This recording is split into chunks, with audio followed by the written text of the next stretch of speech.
News. New York City. The FAQ NYC podcast getting more and more interesting by the minute. FAQ. It's FAQ NYC, the New Yorkers podcast from the newsroom by and for New Yorkers. The City. I'm Christina Greer, here with Katie Honan and Harry Siegel. Hello there. Hi. Hello. There's an election on Tuesday, and you can see what's on your ballot and where you vote at findmypollsite.vote.nyc, and we'll have a fresh episode right after the results come in with the great Ben Max joining us as he does every election night to break down what just happened. And The City, the newsroom that Katie and Harry work in, is kicking off its end-of-year appeal. You can head to thecity.nyc/give to pitch in, and we'll have more about that later in the episode.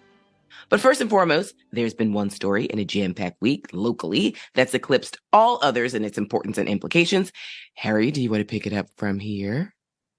Thanks, Chrissy. And that, of course, is the FBI raid Thursday morning at the family home of Brianna Suggs, the 25-year-old who's Eric Adams' chief fundraiser, along with other, mostly so far undisclosed locations. The Times, which broke the news of the raid, said that those are related to a straw donor scheme. Another one in which the Turkish government worked through a local construction firm with a long and dubious track record here, we've since found out, to pump money into the Eric Adams campaign using people here related to that firm who obviously were not saying, oh, yeah, and we are the Turkish government, allegedly. Eric Adams then turned around from his big trip to the White House to talk about the migrant crisis the morning that the raid happened. And reporting in The Messenger, a news site, Wild, showed that two beat cops had visited Suggs' home the day before the raid, supposedly to perform a wellness check after the FBI reached out to Internal Affairs. A subsequent NYPD statement said, nothing to see here, folks. That's standard law enforcement procedure, which it most certainly is not. So, Chrissy, the political implications of this are pretty staggering. I've had someone reach out already to tell me they're going to be running for public advocate once Jumaane is mayor, friend of the podcast, and people may be getting out just a little ahead of their skis, but the world certainly looks very different now than it did on Wednesday. Before we get to that real quick, though, Katie, the city's done a ton of this reporting, and you have, on this KSK, this Turkish-tied company, and its characters. You want to fill listeners who maybe haven't been following every twist and turn of this story in, as incredibly it's not yet dominating the front pages? Yes. So I will say I did the first pass on Thursday, but it was really our colleagues who, our investigative team, which had a lot of this campaign finance stuff already in their Google Drives. And that's how we were really able, I'm very proud of our colleagues, who sifted through all of this very quickly on Thursday to do sort of a follow-up. But yeah, so I guess we'll start what happened Thursday morning. The mayor was set to go down to D.C. He confirmed it Wednesday. He did make it to Washington, D.C., took a very early flight down, landed. And then at around 9 a.m., we got a notification that all of his meetings were canceled. When we asked the press office what's going on, they said he has to deal with, quote, a matter, which, it could be anything. I think I said this. People from within City Hall were asking me what was going on. So no one really knew what it was. It was the New York Times and Willie Rashbaum, who you can't beat. I was telling people really hard to beat that guy. Confirmed that the mayor's top fundraiser, Brianna Suggs, her home in Crown Heights was raided early that morning by the FBI. And as we found out later on through the day, it's sort of a larger probe into the Turkish government funneling donations to the Adams campaign through a Williamsburg-based construction firm called KSK Construction. It's an engineering firm, I should confirm. There's also the involvement of employees of Bay Atlantic University, which is a small Turkish-owned institution based in D.C. Ironically, D.C., maybe he was going to visit there Thursday, just kidding. There's a lot of stuff to kind of sift through, but it goes down to something that we had, a lot of people have reported on potential straw donations to Mayor Adams. We did it earlier in the summer, looking at all these employees at the New World Mall in Flushing. They all kind of gave the same amount. People we spoke to said they didn't give. A lot of people listed as donors, employees of KSK. Our colleagues reached them. At least one person was like, I didn't give any money to Eric Adams. And obviously getting money from a foreign government is alarming if that is the case. I will say Mayor Adams travels a lot. he dropped last week that he visited Cambodia. I didn't know he'd visited Cambodia, just in a little story he was sharing. So he travels around the world to many countries. This was covered a lot when he was borough president. He has visited Turkey quite a number of times. I think it's 8 times. Harry, you can correct me if I'm He said wrong. more than any other country. I remember that. And of course, he now won't say how he pays for his travel when the government isn't paying for it, which seems like a most interesting question. Exactly. And I think I'm not judging anyone's travel, but that does seem like, why would someone go to Turkey that many times if, I don't know, they're not Turkish. I don't know. Maybe it's a beautiful country. I'm sure it is. So looking at all of that, these questions, and obviously I will say his campaign is very quick to remind us this is what they want us to check off in a story. No one's been arrested. Eric Adams has not been questioned.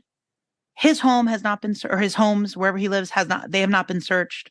Brianna has not been arrested. The Times reported that she's not a suspect. She's a witness. You know, people saw the FBI taking some boxes and made tablets out of her home. The Times actually has a great story published this morning that sort of looks at Brianna and her involvement. You know, she's 25 years old. She was 23 during the campaign. So that is quite a big and significant job for someone of that age. The mayor said in a really excellent interview on Pix 11 taped Friday, I recommend people watch the whole thing. It was 8 minutes or so just on this. He pointed out, well, you know, there's not a lot of opportunities for young African-American women, and I was happy to give it to her. But I think it raises a lot of questions about her experience. You know, she went to Brooklyn College, but I think she was like a bio major. She does have close ties to Ingrid Lewis-Martin, the mayor's top aide and very, very close friend. So there's a lot of characters involved in all of this and what's going on. And I think there's a lot more. I know at the city, we're looking at a lot of many other things. They won't be out by the time you listen to this, but hopefully soon. But I just think, there've been so many inquiries, as the mayor calls them. And the mayor said on Friday, where there's smoke, there isn't always fire. I didn't realize that was how fires work. But he's also, I will point out, you know, we're taping this Monday morning. He had the really excellent interview on Pix Friday. He hasn't taken questions since.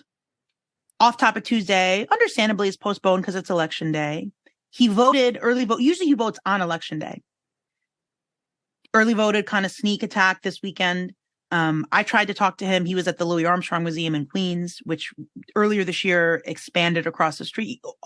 Previously, it was just Louis Armstrong's home. Now it's his full archives in a really beautiful museum. I recommend everyone check it out, 107th Street in Corona. He was there, wouldn't answer questions. They've actually been sneakier about sneaking out. I mean, they kind of played us, the reporters. I was so engrossed in this museum that I didn't notice he was going out of a side door.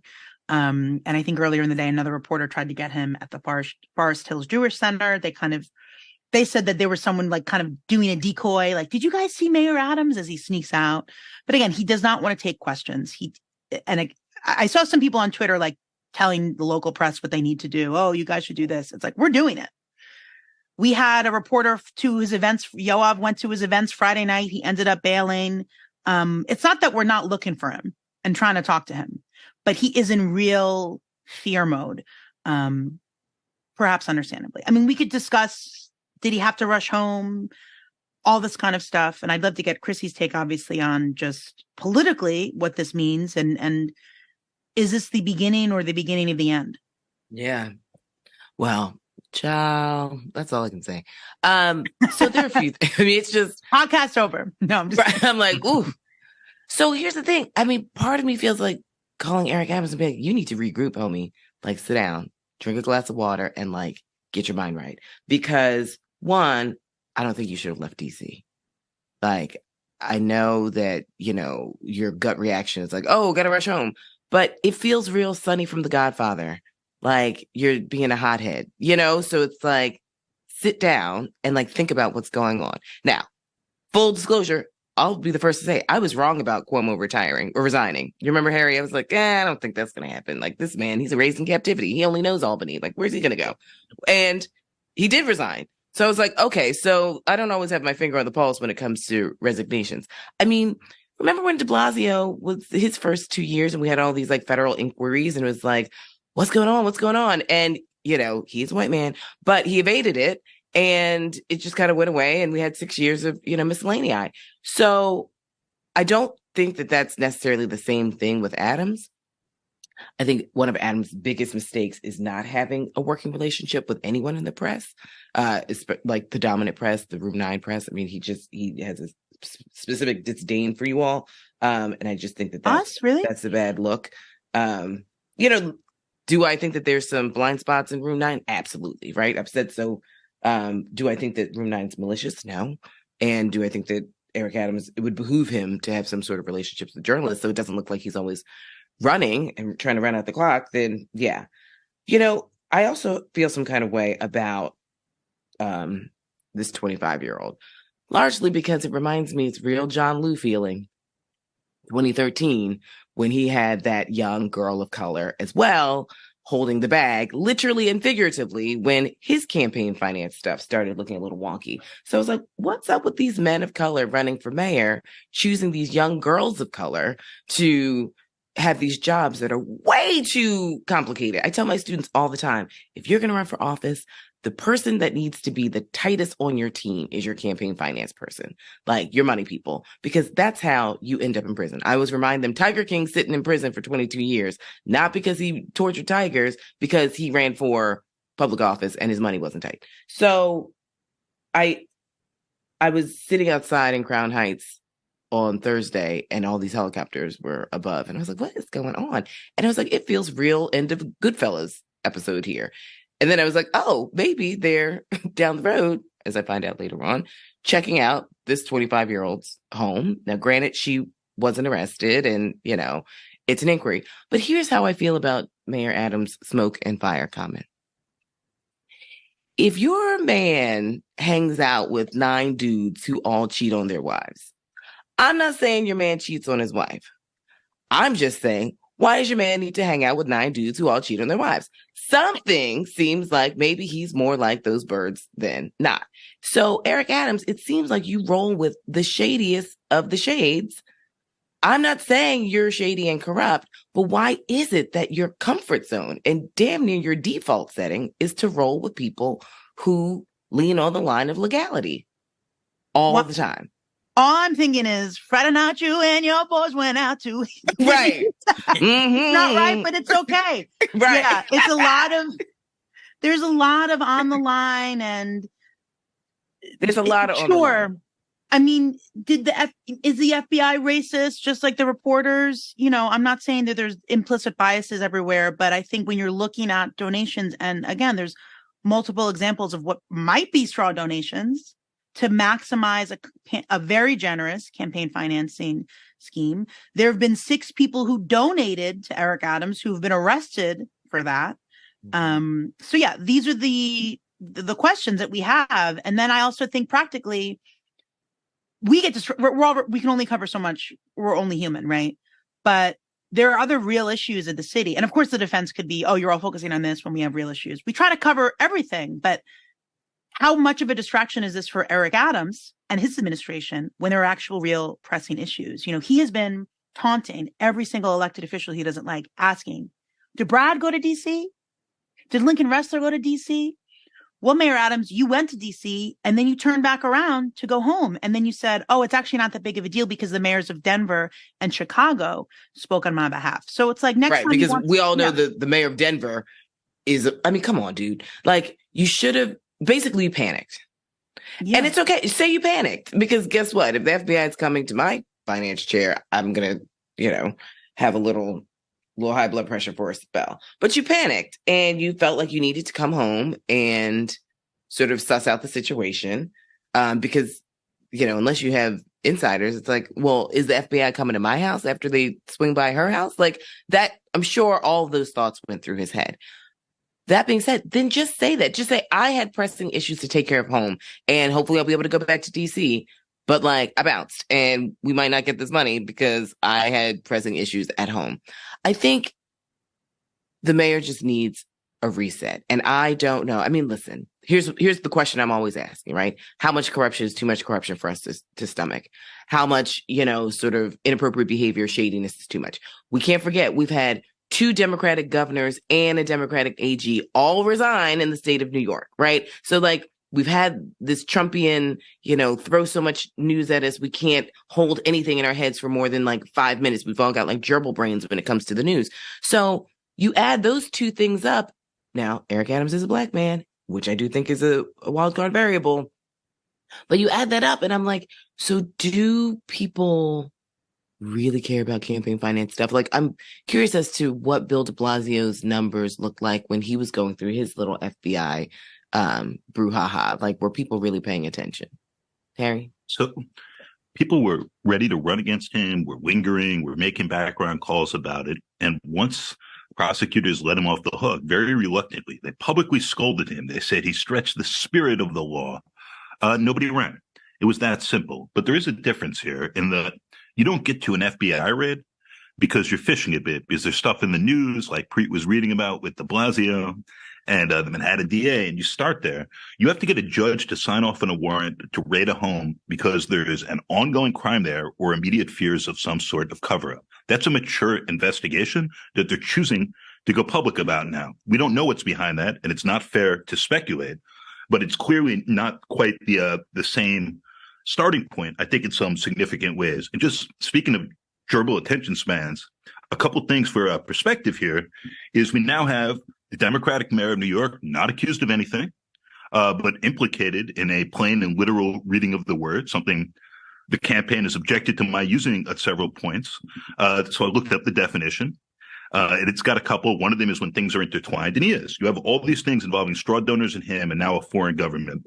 So Adams and Turkey next door to Senator Menendez and Egypt, which is his second indictment at the same time. Additionally, Mayor Adams is now the second living mayor of New York City to get down, evidently, allegedly, in some disturbing ways with the rather disturbing Erdogan regime. He's the president now. He used to be the prime minister in Turkey. Rudy flew over there.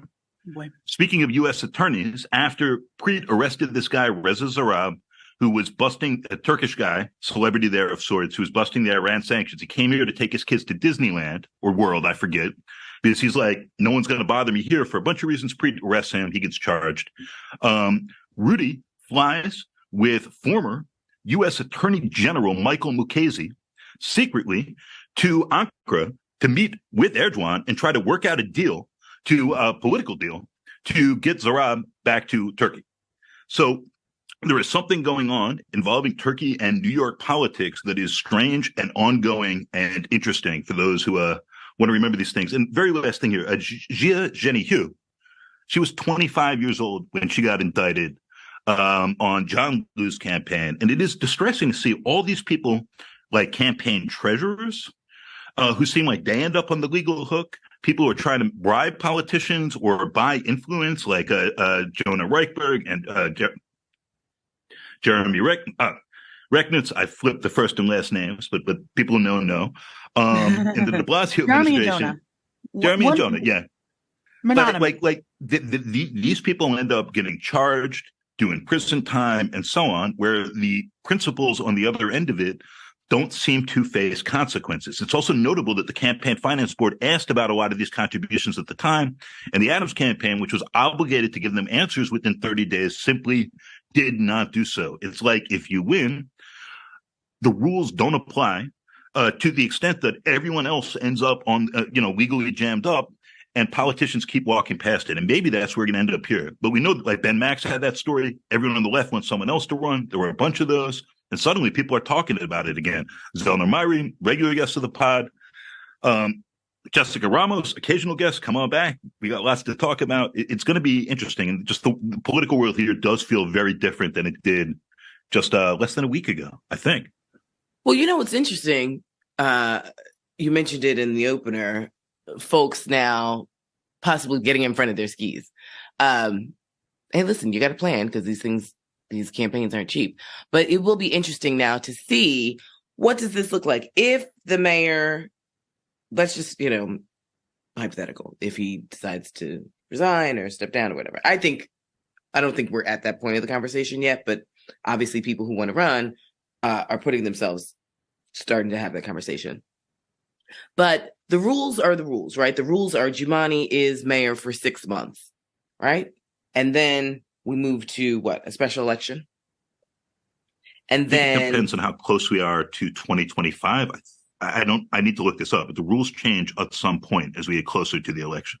right. So, hey, listeners, this is your homework for the week. Start looking up what's the chain of command.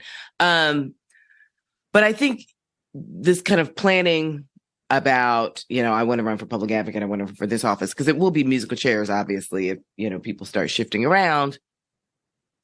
I don't think we're there yet. But then again, I missed the whole Cuomo resignation.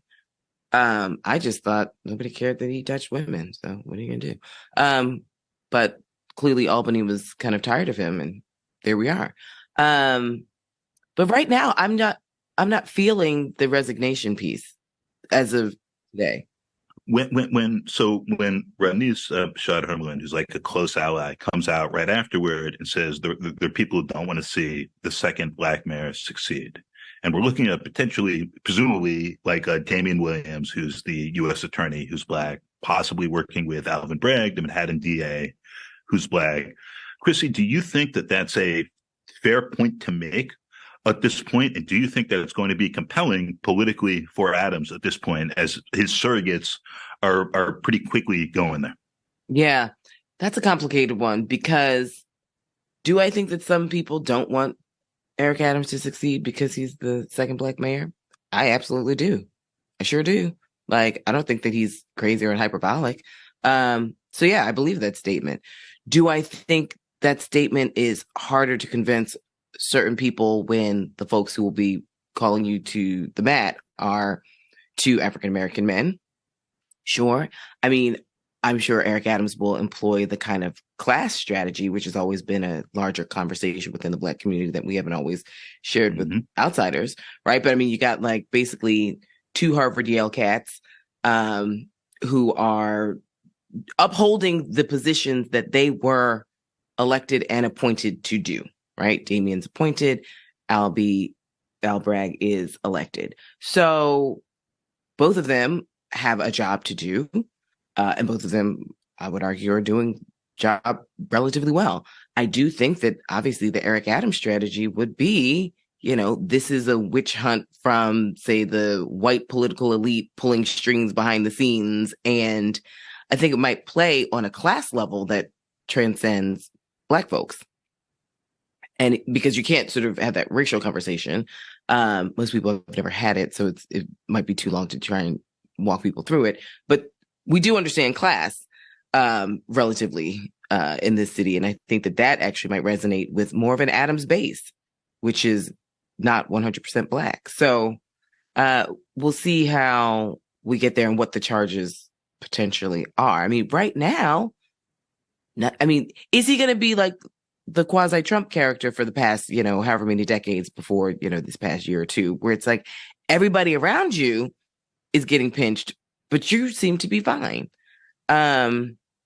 Is he that savvy and that smart where he can just roll with people who are relatively shady, but he always keeps his hands clean? Or is it just a matter of time where it's like, if you roll with shady characters, then ultimately you turn into a shady character? I don't know. It's funny you brought up Andrew Cuomo, former governor, because I was certain that the mayor would show up at the Christian Cultural Center this weekend. Mm-hmm. But it was Andrew Cuomo's turn to speak. And, I didn't listen to his remarks, so I'm not going to pretend that I did, but to do what usually happens at a church of that size with that sort of political importance. Mayor Adams did speak at another church on Sunday where he did, this was God telling him to do all of this stuff, and it is God's destiny. And, maybe it was Alvin Bragg's destiny to investigate things too. Maybe it was the FBI's destiny to raid. But it's interesting, Katie, about, Adams went to a church that didn't necessarily seem like they were feeling him. Like that wasn't really like his base. Mm-hmm. I wonder, if he's going to strengthen some of his relationships with clergy. We, for a Black mayor, I would have assumed that he would have stronger relationships with clergy, especially outward relationships. Because don't forget, when Cuomo got into a jam, not only did he go up to Harlem for his like proverbial, Black godparents to like lay hands on him, but like he did that kind of old school Black embrace, I need to be embraced by not just the Black political elite, but, clergy who sort of know my soul. So I wonder if we're going to start seeing Eric Adams, since he's not going to flag raisings because you guys asked too many questions. Are we now going to do the church route, where it's just strengthening not just relationships with pastors and their clergy, but also kind of, pun intended, cloaking oneself in this religious veneer of protection. Was it Les Mis where they took refuge in a church? I said that's what the mayor is going to do. It's sort of like no, that was The Sound of Music. Shout out to Mara Gay. Listen, any news story that comes across the Sound of Music, I immediately am like, Mara, Sound of Music. There are bigger issues in this world. I don't know why. The only thing that I feel the need to talk to this woman about is Sound of Music. I was thinking I'll roll up to the mayor really anywhere. I'm not gonna ask him a question in a church, a temple, a mosque. But seriously, is this going to be the Sound of Music strategy? Will it be the Sound of Music strategy where it's like, you can't get to me at church, so you can only ask me questions while I'm walking into, or religious institution, excuse me for saying church, religious institution, mosque, synagogue, temple, the whole nine. So, because before the flag raisings used to be like the safe space where it's just like, oh, this is great. Insert, Malaysian community, Bangladeshi, Trinidadians, whatever. But now, I don't know. Harry, what do you think? The the first one he canceled was Malaysia. Yeah. And I immediately had the thought, because they've had their own absolutely fascinating trial involving their government secretly bankrolling the movie The Wolf of Wall Street and tampering with our political systems as well. And then Praz from the Fugees, of course, refused to roll over. And he was like a small fish in this thing. And so he got destroyed by prosecutors, which is what they do. When is he going to be sentenced? Didn't they move it back? It's coming up. I believe it's still this year. Praz. But I thought of him immediately when I saw a Malaysia flag raising. I was thinking about going to that. And then, of course, that was I believe the first one. Everyone was thinking. That's the thing. Everyone was planning on going to that. Yeah. I will say I was on the roundtable for Pix 11 on Friday with city reporter Gwen Hogan, and the mayor was on H like the bagels. The mayor was on, but he I think moved to the satellite. They're afraid. They're running scared, and I'll roll up and ask a question. But there's some places I'm not doing it at a religious institution. Maybe I won't do it indoors. I'll wait for him outside. Meet me outside. Everybody can catch these hands. Meet me outside. meet me outside. I'm sorry. I'm still on Praz being like the fifth Fuji. But I mean, here's the thing. I think the mayor just here's free advice, Eric Adams, if you're listening. You need to sit down and regroup. You need to get your comms team on message. I don't know who your people are. They could be a little nicer too. It wouldn't kill them. Yeah, I mean, there are a whole bunch, but the comms team clearly needs a rewrite, because whoever told you to hop on the next flight smoking back to New York, that was a bad look.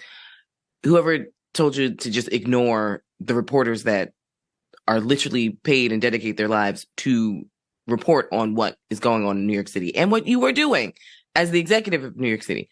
The fact that you're just trying to ice them out, it's not wise. Stop doing that. You look like you are not just on defense, but shook. So I don't know. Hey, I don't know what he knows, right? I mean, Harry, to your point, and this is a prosecutor told me this a long time ago. It's like when the feds come to your house, or when the feds start asking you questions, they're not asking you questions because they want to know an answer, that they don't know the answer. They're inquiring from, hey, Harry, tell us they want to know, are you dumb enough to lie to us? Because we already have all the receipts. That's why we're here. Sometimes I do that as a reporter. Right. Oh, I do that all the time. Listen, tell you about a little sand trap I set for somebody last week. So yeah, it's like, we know the answer. Are you just that stupid to sit here and try and lie to me and give me something else when I already know it? Because I've been knowing it, right? Bob Menendez, I mean, come on, guy. They've been looking at you for a decade. So I wonder. When they don't get you, these guys get cocky, and perhaps the same with Adams, who, to be clear, is like, I'm totally complying with everything. I'm rules filing. I hold myself to a very high standard. So while he's avoiding the press, he is putting forth the absolute, I did nothing wrong. I stand by myself and my people statement. And we'll see how that holds up to what you guys are saying about what the feds presumably already know when they're rolling this way. But I do just want to be clear about where he says he stands while avoiding answering questions about it. Just to be fair. And we will see what this week brings. I know one thing that we can't talk about. I mean, we're trying to wrap up, but the Messenger story about the NYPD wellness check hours before the raid. What was that like? I don't know. He has a follow-up story about how with numerous former prosecutors, federal prosecutors and federal defenders saying, and I paraphrase, what the ever-loving fuck about the NYPD statement in response to this, right? And this statement, which very much reads like it was dictated by City Hall, it mentions we didn't tell anyone there about this, and they go higher up. This was totally routine, is their suggestion. It just doesn't pass the basic credibility test. This is a really weird and anomalous situation. Local police do not show up to anyone's door the day before an FBI raid that way, certainly not through a request through IAB. And so there's this real question about whether the police department is fully compromised in the course of this. I won't get into a long Phil Banks thing, but before he came back with Adams, long after he left the NYPD while the FBI was investigating him, and he was an unindicted co-conspirator to the R&R bribers I mentioned earlier, right? He personally fired the head of internal affairs, who's the guy who looked into him. And now we're getting NYPD statements about how it's totally cool that the FBI calls IAB and the IAB calls precinct cops, and they roll up to the fundraiser's house the day before the raid. Like, something here is seriously wrong. I can't say what it is, but that is not normal. That is not right. That is disturbing. It's not right, but it's okay, to quote Whitney Houston. And that is another week. That's another week in the greatest city in the world. FAQ. FAQ NYC is part of The City, a nonprofit, nonpartisan newsroom dedicated to hard-hitting journalism that serves the people of New York. Here at The City, we've just kicked off our end-of-year fundraising campaign. If you enjoy listening to FAQ NYC, the absolute best way you can support us is by setting up a monthly recurring donation by going to thecity.nyc/give. If you already have a monthly donation set up and want to make a special one-time gift, you can also go to thecity.nyc/give. Every dollar goes a long way because we're a small outlet and we punch above our weight every day. So again, thank you for listening and reading. Please support our campaign if you can by chipping in at thecity.nyc/give. That's thecity.nyc/give. Thank you.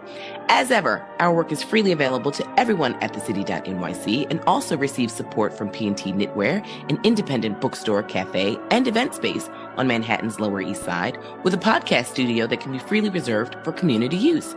We're a proud member of the Brickhouse Cooperative of Independent Journalists, Critics, and Artists, and are affiliated with the Colin Powell School at CUNY City College, where I am one of the Moynihan Public Scholars Inaugural Fellows. Our hosts for this episode were me, Christina Greer, Katie Honan, and Harry Siegel, who's also our executive producer. Our engineer is Adam Kamara. Thank you, dear listener, for joining us and making it this far. Be kind, be cool, be warm this week, ? And we'll be back soon with more.